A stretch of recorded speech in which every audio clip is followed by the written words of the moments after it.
Hi යාළුවනේ මාලිමා ආණ්ඩුවේ පච ආතල් ගැන මම ඔයාලත් එක්ක අද කතා කරන්න හිතුවා. ඊට කලින් සත්‍යවාදී සිළු දෙනා සඳුන් ග්ලොස් දැම්මම සබ්ස්ක්‍රයිබ් කළෙමු නේද? ඇත්ත වශයෙන් කියනවා නම් යාළුවනේ මාලිමා ආණ්ඩුවේ දේශපාලඥයින් කියන්නේ රටේ නායකයා නලින් හේවගේ ඔක්කොම කරන්නේ රටේ මහ ජනතාව ලොකුවට කීඩාංගෙට එක දාලා කීඩාංගෙට ඉදිරිය තියාගෙන උංගුණාට අන්දනවා. අන්තට්ටුවක් දීලා කියනවා ඔක පළඳ ගහිල්ලා කියලා.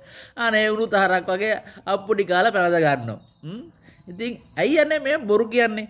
දැන් ඒ කාලේ മന്ത്രിවරු නම් බොරු කිව්වේ නිකන් දිග දාලා පස්සේ ගියාට පස්සේ තමයි දන්නේ මේ වෙලාවට තමයි මේ කරේ බොරුවක් කියලා තේරෙන්නේ. යකෝ මුම් මේ එලිපිට බොරු කියනවනේ. එලිපිට බොරු. දැන් ඔය නලින් හේවගේ කංකම් බොරු සින්සින්නෝරු කිව්වනේ. ඒකේ කිව්වෝ ඔක්කොම බොරු. එතකොට හැබැයි රටේ මිනිස්සු දේශපාලඥය ගුණාට අඳිනවට කැමති.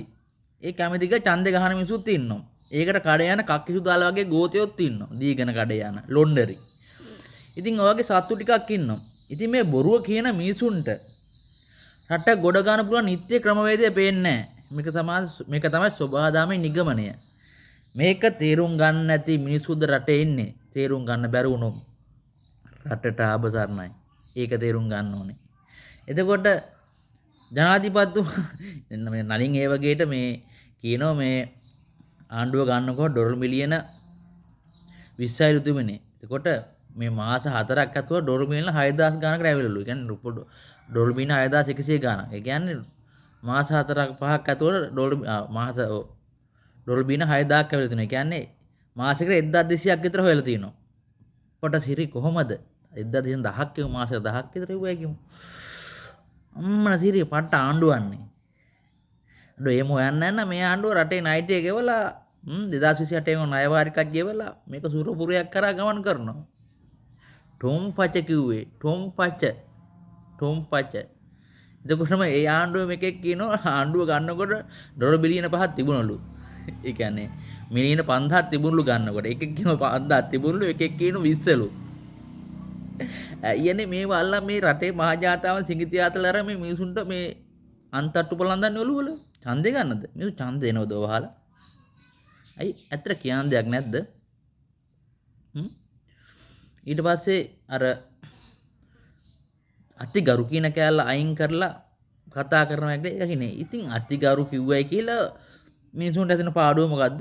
අතිගරු තමයි. රටේ නායකයා අතිගරු වෙන්න ඕනේ. අතිගරු වෙන්න ඕන රටේ නායකයා. ඒක තමයි වෙන්න ඕන දේ.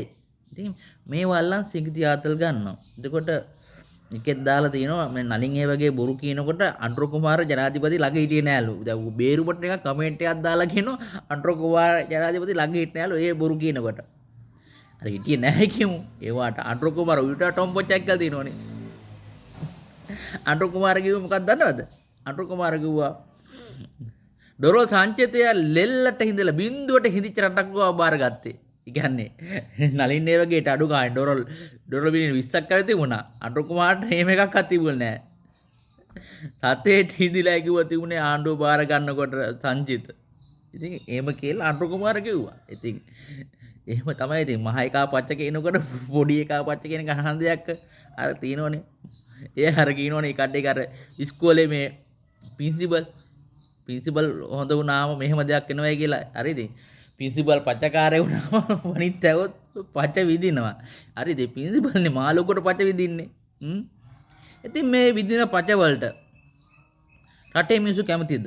අනුර කුමාර මන් දැක්කා මේ අලුත් සහල් මංගල්‍යයකට ගිහිල්ලා කියනවා අපි වී ගබඩා ටික සුද්ධ කරා මේ ඇලවලට මෙච්චර කරා වී ගබඩාවල මිනිසුන්ට වී ගබඩා කරන්න පොජ්ජිල් කන්සර් වී ගබඩා කරන්න අපි ගබඩා ටික හදලා තිනවා ගොන් ආතල්නේ.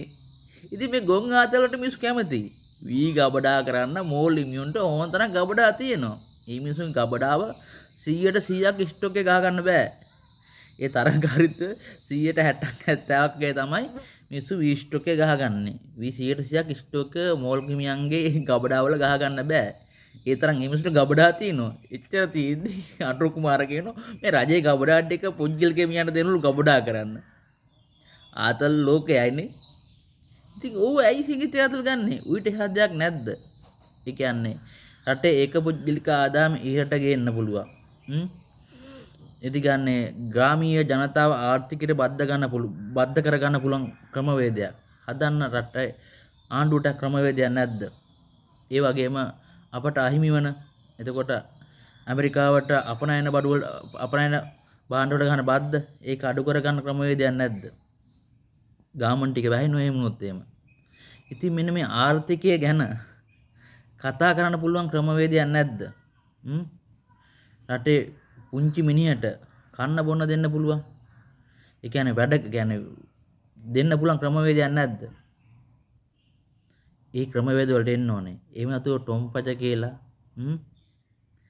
බලය අල්ලන්න එක නෙවෙයි තියෙන්නේ. මං කියන්නේ ටොම්පච කියලා බලය මෙදාසරේ මාලිමාව අල්ලගත්තොත් රටේ ඉන්නේ ඔක්කොම හරක්. මොකද උන් ඔක්කොම අන්තට්ටු ටික ඔළුවේ බැඳ ගන්නවා. ඒ කියන්නේ රටට අබසරණයි. එහෙම වුණොත් එහෙම එන පාලකයා රටේ මහ ජනතාව ගුණාට අන්දනවා. අපි එතනට යන්න ඕනේ නැහැ. මොකද මේ රටේ ඉන්නේ හරක් නෙවෙයි බත් කන මිනිස්සු. හැබැයි නැවතක් හරක් වුණොත් රටට අබසරණයි. තිත්ත වුණත් ඇත්ත මේක තීරණය ඔබේ අතේ. එහෙමනම් ඔබට ජය.